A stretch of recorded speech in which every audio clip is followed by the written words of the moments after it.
Court ने कहा और संविधान बचाने वाले लोगों ने फिर संविधान को नीचे रख दिया और मुंह पे ताला। इसलिए हमने कहा कि बहुत अच्छे हालात नहीं, हमारा कोई शुभचिंतक नहीं है। हमारे शरीर से उन लोगों को खुशबू नहीं आती है, बदबू ही आती है। वो मजबूरी है कि हमारा वोट लेना है, तो ये नए नए हथकंडे अख्तियार कर। आपके यहाँ झाड़ू केजरीवाल की सरकार, उसको इतना प्यार हो गया है, बाबा साहब से इतना प्यार हो गया कि जहाँ 2 लोगों की फोटो लगाता, कहीं भी देखे 2 फोटो लगी रहती। एक तरफ बाबा साहब होते हैं, एक तरफ भगत सिंह। क्या बाबा साहब से इतना प्यार है? जो सबसे ज़्यादा, सबसे पहले अगर रिजर्वेशन का विरोध किसी ने किया तो केजरीवाल ने। और आज भी बाबा साहब के आरक्षण के बदौलत जो सीटें सुरक्षित है, उस पर तो उसको टिकट देना ही देना है। लेकिन वहीं राज्यसभा की सीटें, भाई राज्यसभा अगर इतना बाबा साहब को लेकर प्यार है तो तुम राज्यसभा में एक दलित को भेज देते। लेकिन एक भी दलित नहीं है, सब पैसे वाले और सब ऐसे लोग हैं। इसलिए ये कहा जाए कि कहीं इनको प्यार है, कोई प्यार नहीं। कांग्रेस का ये हाल है, आम आदमी का ये हाल है, और बीजेपी तो सब कुछ खत्म ही कर दिया। सारा कुछ बेचने का काम शुरू हो गया, सब कुछ बेच दिया। रिजर्वेशन कहाँ दो? क्योंकि प्राइवेट सेक्टर में आरक्षण है ही नहीं, तो सारा कुछ बेचती ही जा रही। 5 किलो अनाज आपको दे रही है, लेकिन शायद आपको ये जानकारी होनी चाहिए कि उसने देश पे इतना कर्ज डाल दिया है आज के समय में, 205,000 करोड़ कुछ इसके समथिंग है। अगर हम एवरेज निकालें तो जो आपके घर में बच्चा पैदा होता है, वो आज की डेट में पैदा हुआ तो 1,40,000 रुपये कर्ज हो जाता उसके। वह बेटा आपका जो पैदा हुआ वो कर्जदार। आपको लगता होगा कि हमने तो बैंक से लोन लिया नहीं, कुछ लिया नहीं, लेकिन यह बीजेपी सरकार ने आप इतना कर्ज ले लिया कि ऑटोमेटिक आप 1,40,000 के कर्जदार हो गए। इसलिए हमने कहा हालात अच्छे नहीं, और हम लोग अगर ऐसा ही मस्त रहे तो हम तो अपनी ज़िंदगी जैसे भी जी लिए हैं, लेकिन आने वाले बच्चों की लाइफ बद से बदतर हो जाएगी। इसलिए मैं आप लोगों से अपील करूँगा कि फरवरी में चुनाव है, हम कोई कैंडिडेट आपको देने नहीं आए, हम तो आपसे चर्चा करने आए हैं कि कौन सी परिस्थितियां हैं या कौन से कारण हैं जिस परिस्थितियों और कारणों की वजह से हम यहाँ पे 12-14% तक वोट, 12-14 पार्षद, 2 विधायक, डिप्टी मेयर इतना तक बना लिया, और आज हम 1% के नीचे आ गए। कोई न कोई कारण है और हमें उस पर विचार करना चाहिए। क्योंकि आज भी आप देखेंगे जो हालात, मैंने कहा ना कि हालात बीजेपी सरकार में, मैं एक ख़त्म ही कर रहा हूँ कि बीजेपी सरकार में आज भी 77 साल की आज़ादी, 75 साल की आज़ादी, 74 साल की आज़ादी। आपने देखा मणिपुर में क्या हाल था।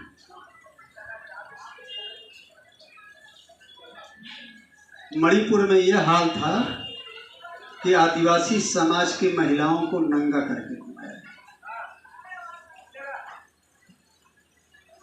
मध्य प्रदेश जैसे प्रदेश में आदिवासी दलित के ऊपर पेशाब करते हुए टीवी पर दिखा। राजस्थान जैसे प्रदेश में आज भी एक दलित बच्चे को पानी पीने पे उसको जान से मार दिया। हम कहाँ घूम रहे हैं, कहाँ मस्त हैं? अगर हम ऐसे ही मस्त हो जाएंगे, अब जो सीपी सिंह ने कहावत सुनाई, मुझे तो नहीं बोलने आता हूँ, लेकिन अगर उसमें अगर घूमते रह गए, हमारे कई प्रदेशों में 16-17 स्टेटों में तो मैं हो के आ गया 12 सालों में। अब जो मैं आपके प्रदेश में लगा हूँ तब तक मैं 10-12 प्रदेश या 16 प्रदेश देख के आपके प्रदेश में, तो वहाँ भी सब उसको कहते हैं फ्रूटी में भाग जाते, नाम तो नहीं लेते, फ्रूटी बोलते हैं। तो अगर ऐसे में अगर वोटों का सौदा होगा तो ये ना हमारी सेहत के लिए ठीक है, न हमारी आने वाली नस्ल के लिए ठीक है। और जहाँ तक सवाल बहन कुमारी मायावती जी का है, देखो आक्षेप लगाना ये तो मुझे लगता है आज के समय में एक आसान सी बात हो गई है, और ये कोई और नहीं लगाता है। यह बीजेपी कांग्रेस के सह पे हमारे बीच में हमारा आदमी बोलता है, वो खुद नहीं बोलते हैं, हमारे लोगों से बोलते हैं। अगर माननीय बहन जी के पास अगर रहने के लिए कोठी बन गई तो जो बोलता उससे पूछो तुम्हारा कितना पैसा ले लिया था। भाई हम भी 2 बार सांसद, विधायक, मिनिस्टर रैंक रहा, हम न बेईमानी करें तो भी तो इतने पैसे हमारे पास तो आ ही जाएंगे, घर बनाने में दिक्कत नहीं, गाड़ी खरीदने में दिक्कत नहीं, इतना तो मुझे सारी व्यवस्था। भाई आज़ादी से लंबे समय तक जब आप सत्ता में रहे हैं, जिसकी दौलत का कोई पता ही नहीं है कि आप यहाँ कितनी है, विदेशों में कितनी है,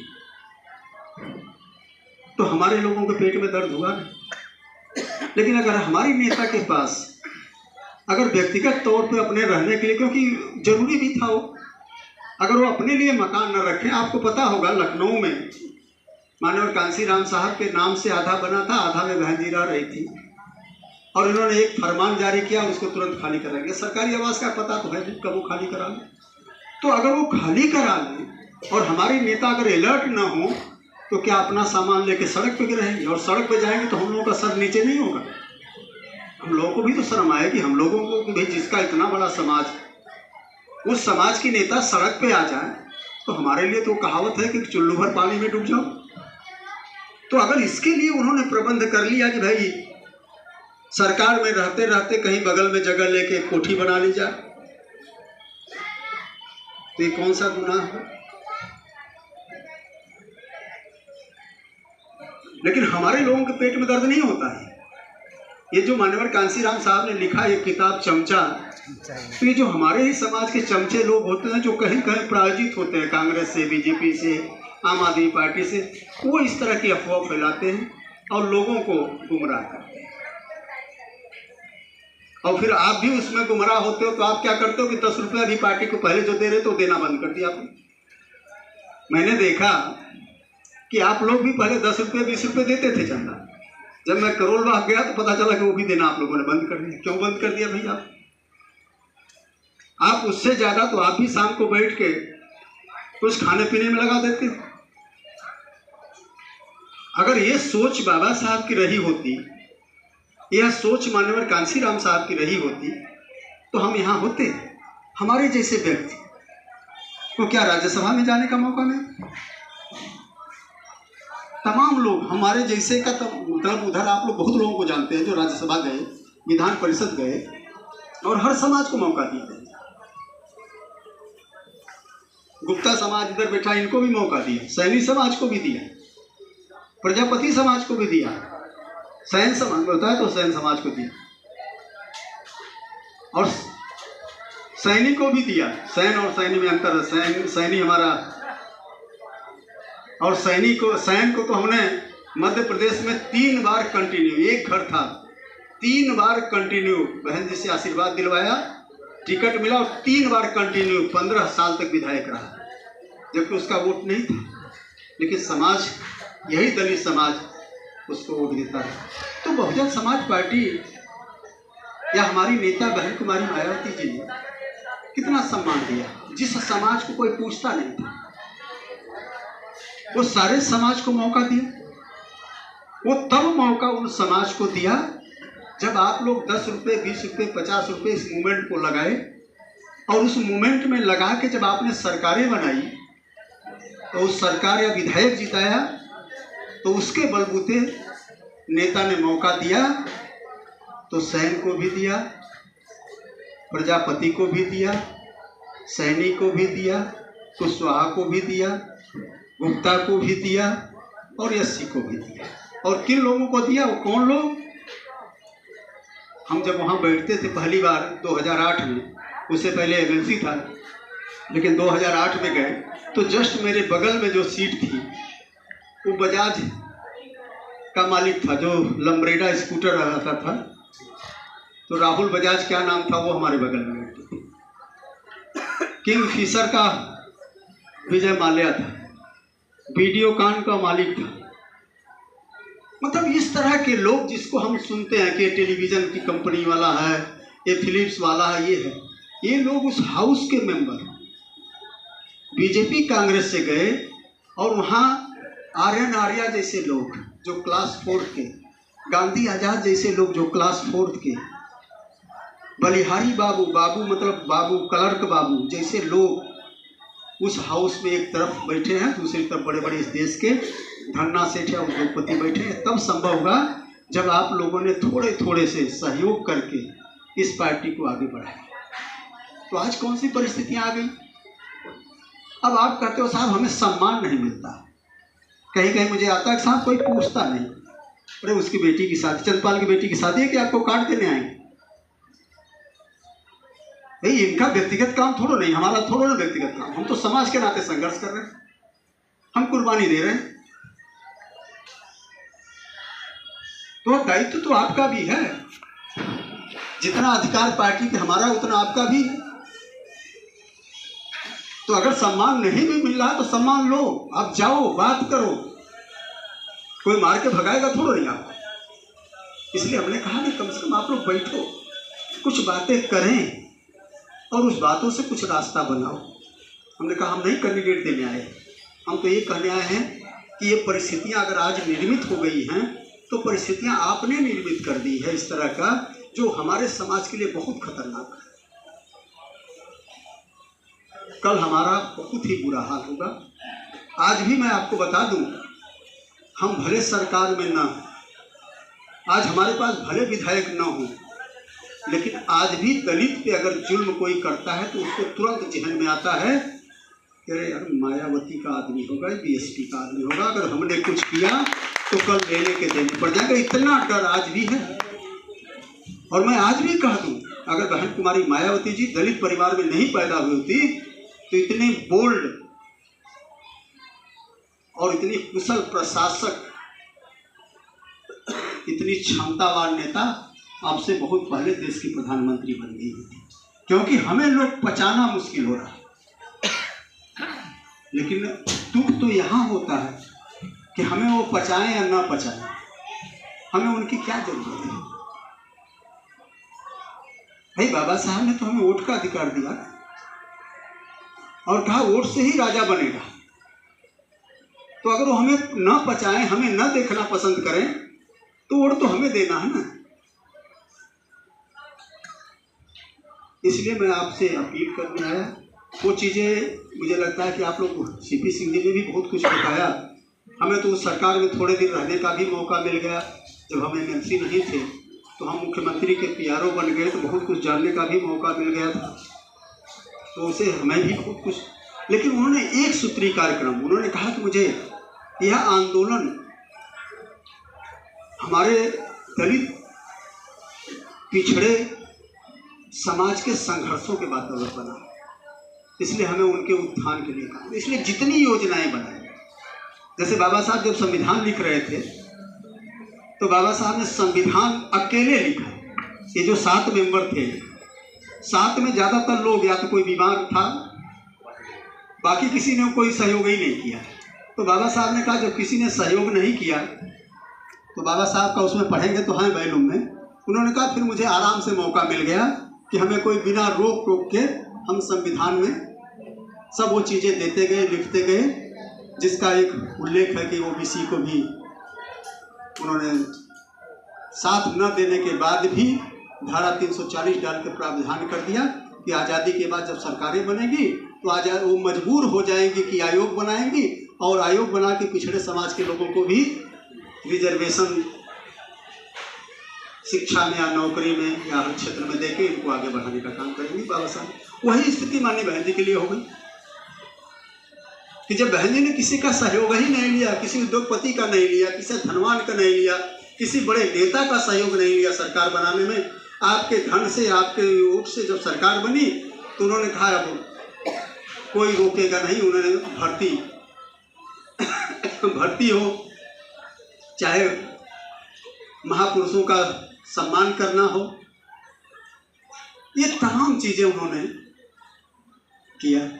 इसलिए मैं आप लोगों से अपील करने आया कि मुझे लगता है कि हमारे जो ये साथी हैं, हमारे जैसे राम गुलाम जी देख रहे हैं, हमारे अध्यक्ष जी देख रहे हैं, और इधर योगेश जी हैं, हमें लगता है कि देखो सिस्टम तो सिस्टम है और हम लोग कोशिश करते हैं कि अनुशासित पार्टी के अनुशासित सिपाही हैं तो प्रोटोकॉल सिस्टम को फॉलो भी करते हैं, लेकिन फिर भी हमें चाहेंगे कि आप लोग प्लान एक करो और कोई समय रखो जिस दिन छुट्टी का समय हो, और उस दिन आप लोग अपनी बात रखो और फिर आप लोग जिम्मेवारी लो।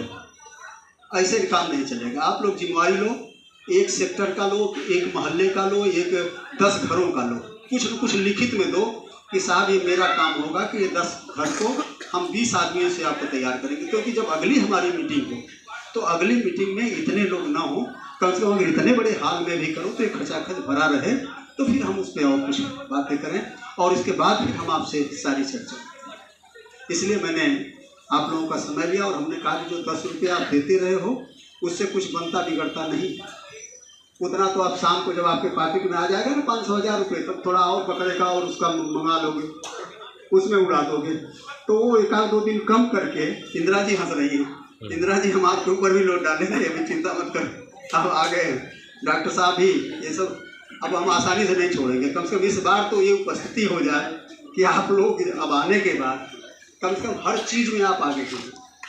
सीपी सिंह हमसे कह रहे थे कि जब बहन जी ने कहा भाई ये दोनों को ऐसा क्षेत्र दो जहाँ पे थोड़ा सबसे कमज़ोर इस समय मामला, तो आप कह रहे थे, और हमें तो 4-5 दिन से आपके साथ जाने का मौका मिल रहा है, हमें तो ये लगता है जो आप में कॉन्फिडेंस है, क्योंकि हम ये हमें लगता है 93 से हमारी इनकी बड़ी अच्छी वो मिलती है। क्योंकि अगर हम कह दें या आज पूरी रात चलना, तो एक बार ये नहीं कहेंगे कि नहीं नहीं आज मुझे कोई काम, और ये कह दें कि आप पूरी रात चलना, तो हम भी कभी नहीं कहेंगे कि यार हमें थका। मतलब इतनी अच्छी है कि पूरी रात चलना है तो चलना। और आप लोगों के साथ ये जो अभी मैं वहाँ बैठा था तो रामाचल की जिक्र तो कर रहे थे, बात तो कर रहे थे, क्या नाम था जिनके यहाँ मैं बैठा था अभी, राजकुमार, हाँ राजकुमार, उधर से प्रोग्राम करके आ रहा था तो राजकुमार के यहाँ बैठा था तो बता रहे थे कि उनका फ़ोन आया तो बता दो। मैंने कहा बता दो, कोई दिक्कत नहीं, हमारे तो सबसे अच्छे। तो हम कोशिश ये कर रहे हैं कि आप सभी लोग, और नेता ने भी ये कहा कि भाई आप लोगों को हम इसलिए लगा रहे हैं कि आप अंदर घुसो और देखो क्या कारण। जो लोग चल रहे थे, सहयोग कर रहे थे, सब कुछ कर रहे थे, आज वो क्यों नहीं चल रहे हैं। तो इसलिए मैं आप लोगों से इस उम्मीद के साथ कि आप लोग जल्दी में दूसरी बैठक बुलाएंगे और उस बैठक में जिम्मेवारी लेंगे, और जिम्मेवारी तमाम लोग जो कहीं न कहीं चले गए उनको ले आओगे, मिलवाओगे, और 10 रुपये, 20 रुपये, 50 रुपये का जो भी सहयोग है, अब कम से कम चूना भट्टी और कीर्ति नगर या फिर हमें मोती नगर से ये नहीं सुनने में आना चाहिए कि सीपी सिंह ये कहते हैं कि साहब ये सबसे पीछे। अब पीछे नहीं रहेगा, भरोसा दे दिया। इसके तो ताली अपने लिए तो ताली बजा नहीं सकते हो। तो इसलिए इन्हीं सब बातों के साथ मैं इस आशा भरी उम्मीद के साथ, क्योंकि हमने शुरुआत भी यहीं से की और आप लोगों के ही सहयोग और आशीर्वाद से हमें तमाम जगह या उन हाउसों में जाने का मौका मिला है, तमाम प्रदेशों में काम करने का मौका मिला। फिर एक भरोसे के साथ हम दोनों साथियों को माननीय बहन जी ने आपके बीच में लगाया है कि वहाँ कुछ अच्छा आएगा। तो उस भरोसे को मत तोड़ना आप लोग, और हम दोनों की जहाँ भी ज़रूरत हो, हमारे साथियों की जहाँ भी ज़रूरत हो, किसी भी समय किसी भी दिन आप लोग बुलाएं, इस उम्मीद के साथ। और ज़्यादा समय न लेते हुए मैं पुनः हमारे जो पार्टी के जिम्मेदार साथी हैं जिनको जिम्मेवारी मिली है, मैं उन सबका भी शुक्रगुजार हूँ, धन्यवाद, क्योंकि आप लोगों ने कार्यक्रम ऑर्गेनाइज किया, लेकिन कंटिन्यूटी बनी रहे। गुप्ता जी हमारे सदाबहार हैं, और मुझे लगता पिछला लोकसभा कौन लड़ा था? अच्छा, कोई दूसरा लड़ा था। गुप्ता जी को नहीं कहा क्या लड़ने के लिए? अच्छा